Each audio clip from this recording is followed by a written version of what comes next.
Concept university से आए हैं, इलेक्ट्रिकल पावर के स्टूडेंट हैं हम छात्र, और हम रिन्यूएबल के बारे में आपको कुछ बातें बताएंगे और इसमें रिन्यूएबल के टाइप्स बताएंगे। तो फर्स्ट मैं आपको इंट्रोडक्शन रिन्यूएबल का करता हूँ कि renewable energy is energy that is collect from renewable resources. वो एनर्जी है जो रिन्यूएबल रिसोर्सेज से मिलती है, और इसमें इंक्लूड सोलर है, विंड है। विंड जो टरबाइन होता है वो हवा से मतलब वो जनरेशन करता है, इसलिए सोलर जनरेशन करता है। हाइड्रो है, जियोथर्मल है एंड बायोमास है। रिन्यूएबल एनर्जी जो है ये माहौल की आलूदगी और माहौल की तब्दीली में एक अहम किरदार अदा करते हैं, इसलिए कि मतलब इसका कोई गैस नहीं होता, इसका कोई डस्ट नहीं होता, ये एक साफ सुथरा जनरेशन एनर्जी जनरेशन है।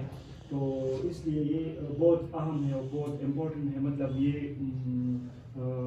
ये जो कोयले की जनरेशन होती है और इस तरह ये जो गैसेस की जनरेशन होती है वो माहौल को आलूदा करता है ना। दूसरा इसमें सोलर एनर्जी है। सोलर एनर्जी जो सूरज से मिलती है, ये एक बड़े मकदार में मिलती है, और ये फोटोवोल्टिक सेल्स और सोलर पैनल के जरिए मिलती है। सोलर पैनल आप लोगों ने देखा है कभी? तो इसलिए ये एक बड़ी मकदार में मिलती है, और इससे हम जनरेशन इलेक्ट्रिसिटी जनरेशन करते हैं, जनरेशन के लिए, बिजली पैदा होने के लिए और हीटिंग के लिए।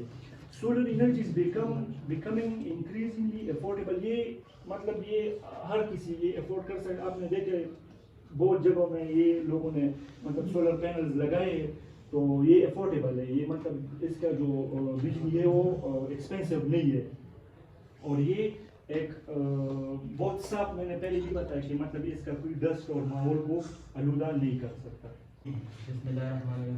जिस तरह कि मेरे दोस्त ने बताया आपको रिन्यूएबल के बारे में। रिन्यूएबल क्या चीज़ है? रिन्यूएबल वो एक सोर्स है जिसको हम मतलब बार बार इस्तेमाल कर सकते हैं, जिसको हम जैसे कि फॉर एग्जांपल सोलर हो गया, विंड हो गया, हाइड्रो हो गया, बायोथर्मल, और ये हमारे पास रिन्यूएबल एनर्जी है। अब रिन्यूएबल एनर्जी, इसमें विंड एनर्जी एक टाइप है रिन्यूएबल एनर्जी की। विंड एनर्जी क्या चीज़ है? विंड एक नेचुरल फिनोमेना है। इसके बाद इसके हम वो लगाते हैं, एक टरबाइन लगाते हैं विंड के सामने, और विंड जब गुजरती है तो वो टरबाइन जो है तो वो चलता है, और टरबाइन के ब्लेड होते हैं, और ब्लेड जो है तो वो आगे कनेक्ट होता है जनरेटर में, जनरेटर के साथ, और जनरेटर आगे फिर बिजली पैदा करती है। फिर ये जो है तो wind energy is cost effective and environmental friendly energy source that is rapidly expanding globally. जो विंड एनर्जी है तो वो कॉस्ट इफेक्टिव भी है। ये जो है तो मतलब हम लगा सकते हैं इसको, और विंड फार्म में establish on land. Wind energy की दो टाइप्स है, एक ऑफ शोर है और एक ऑन शोर है। ऑफ शोर का मतलब ये है कि जिसको हम उस पर मतलब लैंड एरिया, प्लेन एरिया पे लगा सकते हैं, और ऑफ शोर वो है जिसको हम ऑन शोर वो है कि जिसको हम ओशन और इसके सारे समंदर उधर लगा सकते हैं। उधर क्यों लगा सकते हैं? क्योंकि उधर जो है तो हमारे पास ये हवा जो है वो तेज़ चलती है। हवा तेज़ चलेगी, जितनी हवा तेज़ चलेगी उतनी जो है तो हमारे पास एनर्जी की जनरेशन जो है तो पावर की जनरेशन वो उतनी ज़्यादातर सेल में लगी हुई है। वन टर्बाइन नहीं, ये वहाँ समंदर है, हवा बहुत ज़्यादा होती है, तो ये सेल में बहुत ज़्यादा लगी है, इसका टर्बाइन वहाँ बहुत ज़्यादा। हाँ, इसकी जो अच्छी जगह है तो वो बहुत अनपॉपुलेटेड वाइल्ड एरियाज हैं, जो जहाँ पे पॉपुलेशन जो है आबादी कम है, और जहाँ पे जो है तो अच्छा। फिर टरबाइन की हाइट, ये एनर्जी टरबाइन की हाइट के बारे में थोड़ा सा बता दूँ आपको कि टरबाइन की हाइट कितनी होनी चाहिए कि ये जो है तो ज़्यादा से ज़्यादा ये टरबाइन जो है रोटेट करे और हमारे पास बिजली पैदा करे। तो टरबाइन की हाइट तकरीबन जो है तो हम प्लेन एरियाज की बात करें तो वहाँ पे 15 मीटर एबाव होती है, तकरीबन 165 फीट टाल होती है, और ऑफ शोर की बात करें तो वहाँ पे 650 फीट जो है तो बहुत सारा होती है टरबाइन की, क्योंकि वहाँ पे बिजली जो है तो बहुत ज़्यादा होती है। फिर दूसरी जो टाइप है हमारे पास वो है hydro electric power. Hydro electric power वो है जो डैम जो बने हैं हमारे पास, जो तरबेला डैम है, हाजी बरोता डैम है, ये भी एक रिन्यूएबल टाइप है। ये भी रिन्यूएबल की टाइप है, जो है जो वाटर जो है तो वो हाइट से आता है और नीचे टरबाइन लगे होते हैं, और जो हाइट से जब वाटर नीचे आता है तो टरबाइन रोटेट करता है, और टरबाइन के साथ में जनरेटर लगा होता है जो कि बिजली पैदा करता है। तो ये भी एक रिन्यूएबल की एक टाइप है।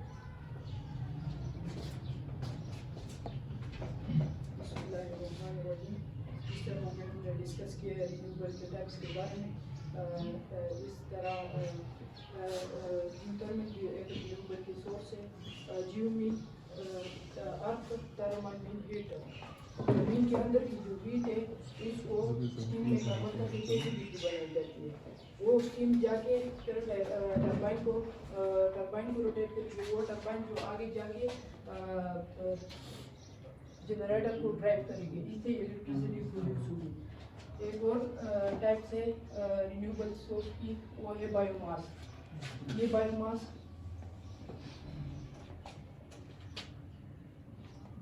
Energy is produced from organic material such as wood, agriculture and waste material जितने भी सीवेज हो गया, सॉलिड वेस्ट हो गया, एनिमल रेजिड्यूज हो गया, इंडस्ट्रियल रेजिड्यूज हो गया, बायोसोप जितनी भी वेस्ट मटेरियल है इससे बनते हैं।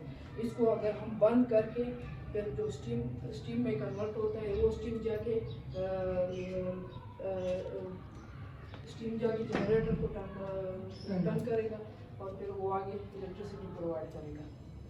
इससे आगे कंटिन्यू। बिस्मिल्लाहिर्रहमानिर्रहीम। जैसा कि मेरे दोस्तों ने आपको टाइप्स बताया रिन्यूएबल एनर्जी के, तो जिस तरह हमारे पास ये कंटिन्यूस टाइप ऑफ एनर्जी है तो इसके बेनिफिट्स भी हमारे साथ बहुत ज़्यादा है। इसकी सबसे बड़ी बेनिफिट्स में एक ये आ जाता है कि ये एनवायरमेंटल सस्टेनेबल है हमारे साथ। एनवायरमेंटल सस्टेनेबल का मतलब ये है कि हमारे साथ ग्रीन हाउस गैसेज जो होते हैं, जो नॉन रिन्यूएबल सोर्सेज से वो होते हैं, इमिट होते हैं, जिस तरह न्यूक्लियर प्लांट हो गया, जिस तरह जो है ना जो हीट वाले होते हैं प्लांट्स होते हैं, जिस तरह उनसे हीट कंज्यूम होती है, जो इमिट होती है, जिसकी वजह से हमारे साथ गैसेस प्रोड्यूस होते हैं एनवायरनमेंट में। तो ये हमारे साथ ग्रीन हाउस गैसेज जो है ना ये इमिट नहीं करता। ये एनवायरमेंटल सस्टेनेबल इसको इस वजह से कहा जाता है, जिस तरह के सोलर है, विंड है, ये नेचुरल सोर्सेज हैं। इससे जो है ना हमारे साथ कोई एयर पोल्यूशन नहीं होता, विंड पोल्यूशन नहीं होता। ये हमारे साथ जो है ना बहुत ज़्यादा मतलब कन्वीनियंट सोर्स भी है और ये हमारे साथ एनवायरमेंटल फ्रेंडली है बहुत ज़्यादा, क्योंकि ये हमारे साथ ये कंटिन्यूस सोर्स है, ये नेचुरल सोर्स है, ये हमारे साथ ख़त्म होने वाली सोर्स नहीं है। तो इसके जो है ना सबसे ज़्यादा बेनिफिट्स बहुत ज़्यादा बेनिफिट्स है। इसमें से एक एनर्जी इंडिपेंडेंस आ जाता है कि हमारे साथ एनर्जी इंडिपेंडेंस है, क्योंकि ये बाहर से हमारे जो है ना फ्यूल वगैरह माइग्रेट नहीं करने पड़ते इसके लिए, क्योंकि ये एक नेचुरल सोर्स है। विंड हमारे साथ एयर भी अवेलेबल है, हर जगह अवेलेबल है। जिस तरह सन है वो हमारे साथ हर जगह अवेलेबल है। हाइड्रो इलेक्ट्रिक प्लांट के लिए पानी की ज़रूरत होती है, हमारे साथ डैम लगाने पड़ते हैं, वो भी ईजिली लग सकते हैं। ये हमारे साथ कॉस्ट एफिशिएंट भी है। कॉस्ट एफिशिएंट इस वजह से कि आजकल बहुत ज़्यादा टेक्नोलॉजीज आ गई है। टेक्नोलॉजीज़ की वजह से जो है ना हमारे साथ सोलर एनर्जी और ये जो विंड हो गई, ये हर जगह आपको नज़र भी आएंगे, घरों पे भी लगते हैं, ऑफिसेज में लगते हैं, इंडस्ट्रीज़ में भी लगते हैं, इजीली लग सकते हैं। तो ये हमारे साथ कॉस्ट एफिशिएंट है कि इसके लिए हमारे साथ बहुत ज़्यादा मतलब माइग्रेशन वगैरह और कॉस्ट नहीं लगता हमारे इसके लिए। और इसके अलावा जो है ना हमें इस तरह जिस तरह हमारे साथ ये बेनिफिट्स हैं रिन्यूएबल एनर्जी के, इस पर हमें चैलेंजेस भी फेस होते हैं। चैलेंजेस में ये है हमारे साथ के The intermittency of some renewable sources such as solar and wind can pose challenges for grid integration and energy storage. Intermittency का मतलब ये है कि ये हमारे साथ जो है ना इंडिपेंडेंसी का मतलब ये है कि ये हमारे साथ इनिशियल कॉस्ट और इंस्टॉलेशन में जो है ना हमारे लिए इजी होता है, ये हम हर जगह लगा सकते हैं, ठीक है। और ये ग्रिड इंटीग्रेशन जो है ना इस तरह होता है कि ग्रिड इंटीग्रेशन में बहुत ज़्यादा पैसे आते हैं, हमारे साथ लैंड जो है ना कॉन्फ्लिक्ट्स आ जाते हैं, क्योंकि इसके लिए लैंड की ज़रूरत होती है, काफ़ी ज़्यादा लैंड चाहिए इसके लिए, और इसमें जो है ना रेगुलेशन मुश्किल हो जाते हैं। तो ये हमारे साथ चैलेंजेस बहुत ज़्यादा फेस होते हैं इसकी वजह से।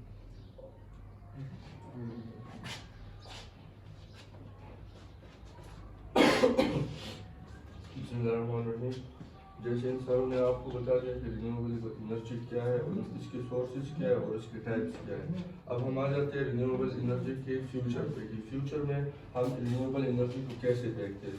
तो हम अगर देखें तो हम ग्लोबली रिन्यूएबल एनर्जी की तरफ ट्रांजिशन हमारा हो रहा है, हम उसकी तरफ कन्वर्ट हो रहे हैं। जिस तरह अगर अब आजकल देखें तो हमारे ज़्यादातर सिस्टम सोलर सिस्टम पे चल रहे हैं, हमारे हाइड्रो पावर सिस्टम, हमारी जो मेन लाइट आ रही है ये हमारे हाइड्रो पावर सिस्टम पे आ रही है, विंड टर्बाइन्स हम लगा रहे हैं इसमें से, और हम इनोवेशन कर रहे हैं एनर्जी को और भी स्मार्टली और कन्वीनियंटली कुछ को पहुंचाने के लिए और दूसरों को पहुंचाने के लिए।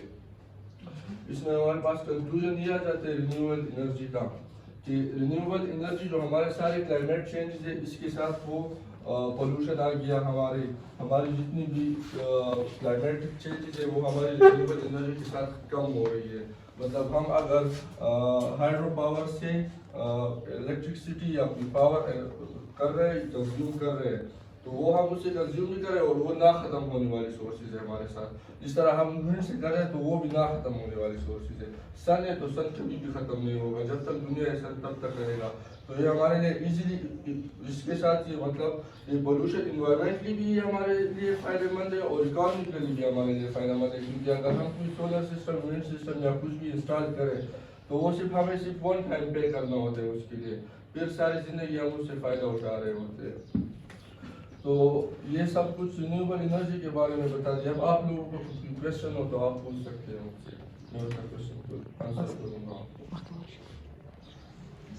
है किसी का क्वेश्चन? रिन्यूएबल एनर्जी के रिलेटेड जो भी क्वेश्चन हो आप लोग आप कर सकते हैं।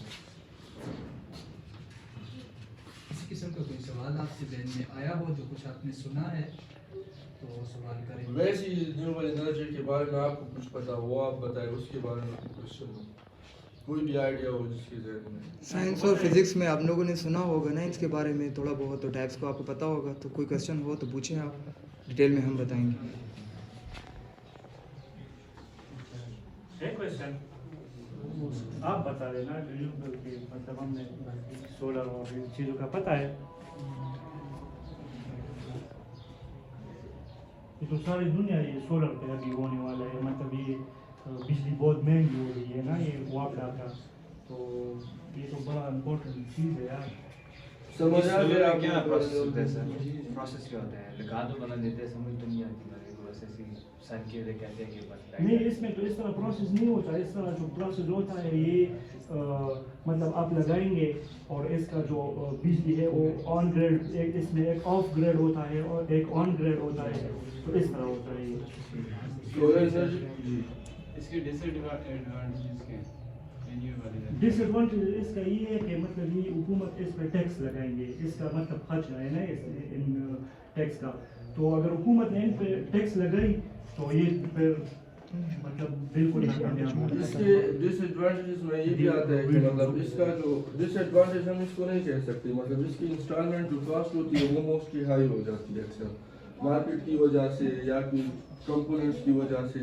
तो फिर और वो जब फिर ख़राब हो जाती है तो उसको हमें दोबारा से रिन्यू करना होता है। बस इसकी यही वो डिसएडवांटेजेस में नहीं आते, क्योंकि हम इससे जितना फ़ायदा उठाते हैं तो वो इसकी इंस्टॉलेशन और हमें फिर इतनी नहीं लगती। इसकी इनिशियल कॉस्ट भी बहुत ज़्यादा है, इनिशियल कॉस्ट क्योंकि ज़्यादा है इसकी। लैंड इसके लिए लेनी पड़ती है, ये लैंड को। हाँ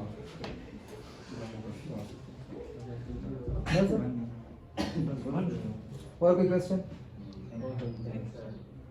आप लोगों का बहुत शुक्रिया, टाइम दिया बहुत। थैंक यू सो मच हमें सुनने में। हम भी आप लोगों की तरह स्टूडेंट्स हैं और ये हमारे असाइनमेंट था तो हमें मिला था, हमने यहाँ पे ये एक्टिविटी बेस्ड था ये इसका। तो हमसे जो गलतियाँ हुई होगी, हमारी भी इतनी नॉलेज नहीं है कि मतलब हम आपको फुली डिलीवर कर सके सब कुछ। हम भी आपकी तो स्टूडेंट है यूनिवर्सिटी में। हाँ, तो बस हमसे जितना हो सकता था हमने उतना आपको डिलीवर किया और आप स्टूडेंट्स हमें समझ रहे होंगे। बाकी थैंक यू सो मच। बहुत